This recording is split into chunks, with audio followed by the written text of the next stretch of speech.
Shalom saudara, selamat pagi. Apa kabarnya? Saya berdoa kita semua tetap sehat, bersemangat, antusias, dan hidup dalam kebenaran firman Tuhan. Baik, pada pagi hari ini kembali saya akan menyampaikan tentang materi Kersel yang sudah kita lakukan di keluarga masing-masing hari Jumat kemarin, yaitu masih berbicara tentang bagaimana kita menghadapi krisis. Di dalam Ulangan dikatakan bahwa ada berkat bakul, ada berkat lumbung, ada juga berkat yang datangnya dari surga.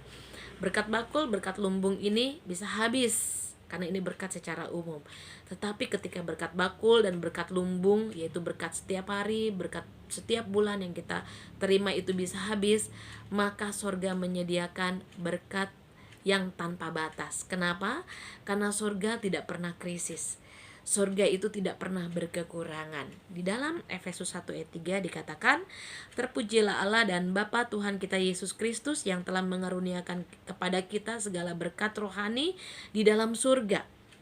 Ada berkat rohani, ada berkat di dalam surga. Semua berkat yang kita perlukan, semua kebutuhan yang kita perlukan, surga telah sediakan, Tuhan sediakan bagi kita. Tinggal bagaimana kita membukanya.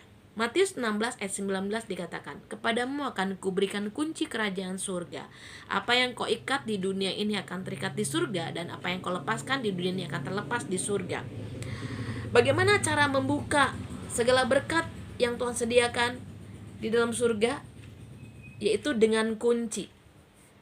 Dan kunci itu Tuhan sudah sediakan bagi kita. Kunci itu berbicara tentang apa? Kunci berbicara tentang prinsip. Untuk kita bisa masuk dan otoritas untuk kita membuka. Jadi kunci berbicara tentang prinsip untuk kita bisa masuk dan juga berbicara tentang otoritas untuk kita bisa membuka. Apa tuh prinsip? Yang Tuhan inginkan di dalam hidup kita adalah segala sesuatu yang Tuhan berikan, segala berkat, baik berkat jasmani dan juga berkat rohani, yaitu kepercayaan dalam kita melayani, tanggung jawab di dalam pekerjaan, talenta, ya, fasilitas dalam hidup ini, uang, kekayaan.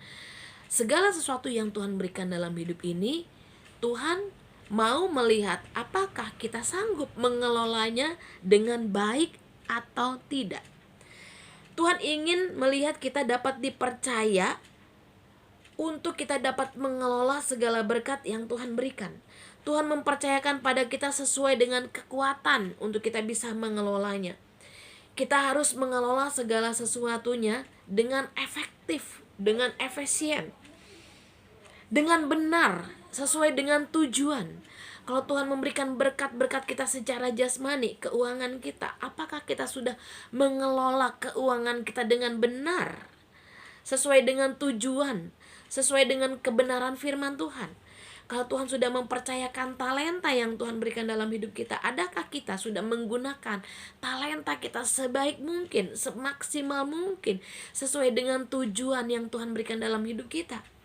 Kalau Tuhan sudah memberikan tanggung jawab di dalam pekerjaan, di dalam pelayanan kita, adakah kita melakukannya, mengerjakannya, melayaninya dengan sungguh-sungguh sesuai dengan tujuan yang Tuhan berikan di dalam kehidupan kita? Karena segala sesuatu yang Tuhan percayakan itu sungguh-sungguh harus dipertanggungjawabkan di hadapan Tuhan. Kenapa saudara? Karena kalau kita tidak bisa mempertanggungjawabkannya, kalau kita tidak bisa mengelolanya, maka segala sesuatunya jangan mimpi bisa ditambahkan oleh Tuhan. Yang ada justru apa yang Tuhan sudah berikan, karena dilihat kita tidak bisa bertanggung jawab, maka justru semuanya akan habis. Tuhan akan ambil dan semua akan hilang. Contohnya di mana? Contoh dalam Alkitab tentang anak bungsu yang hilang. Ketika dia hidup di dalam kelimpahan di rumah bapaknya, dia justru punya keinginan untuk keluar dari rumah bapaknya. Dia membawa semua warisan, harta kekayaan yang bapaknya berikan. Dia pergi ke negeri yang asing. Dia hidup berfoya-foya.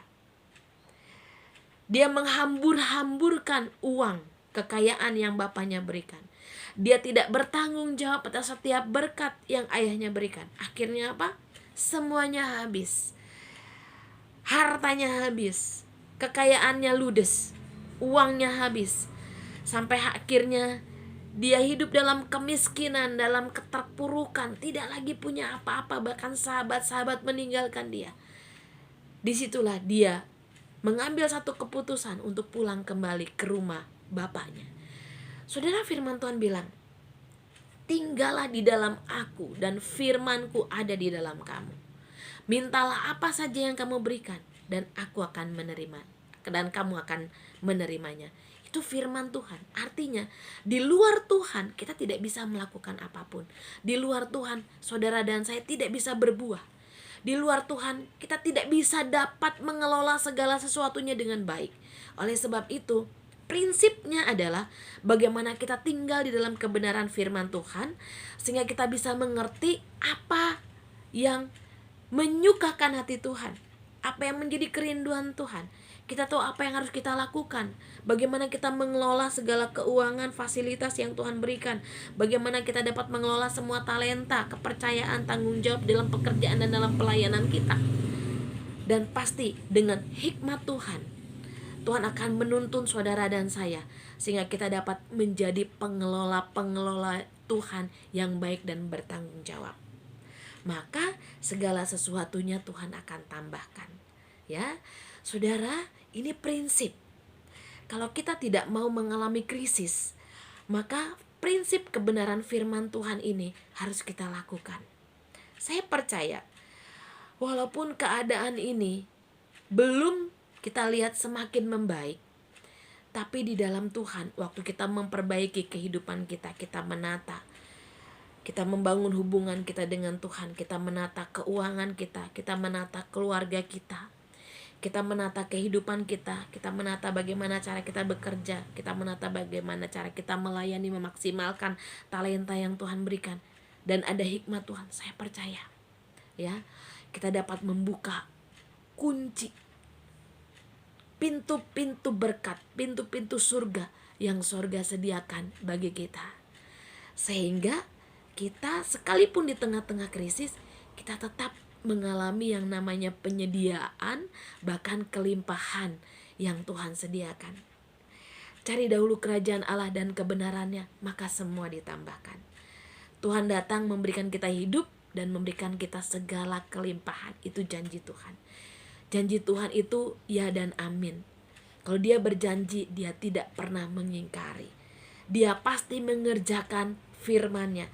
Bagian saudara dan saya adalah hidup dalam prinsip-prinsip kebenaran firman Tuhan, supaya kita dapat membuka, supaya kita dapat masuk, supaya kita dapat membuka pintu-pintu berkat, sehingga kita penuh dengan sukacita, kita penuh dengan damai sejahtera.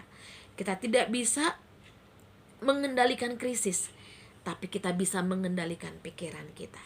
Memang yang kita lihat belumlah seperti apa yang kita harapkan, tetapi biarlah kita berjalan bukan karena penglihatan jasmani, tapi biarlah kita berjalan walaupun belum melihat, namun kita percaya. Karena iman adalah dasar dari segala sesuatu yang kita harapkan, dan bukti dari segala sesuatu yang belum pernah kita lihat. Belum kita lihat tapi kita sudah percaya. Belum kita melihat berkat, tapi kita percaya berkat itu Tuhan sediakan. Baik, puji Tuhan. Mari bangun keintiman kita di hadapan Tuhan. Tetap percaya, hidup dalam kasih Tuhan, hidup dalam kebenaran. Perbaiki apa yang harus diperbaiki. Kelola hidup kita, kelola waktu kita semaksimal mungkin, seefektif mungkin, ya. Dan hidup dalam kebenaran firman Tuhan. Puji Tuhan.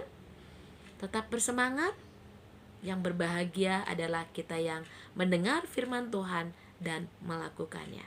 Tuhan memberkati. Amin.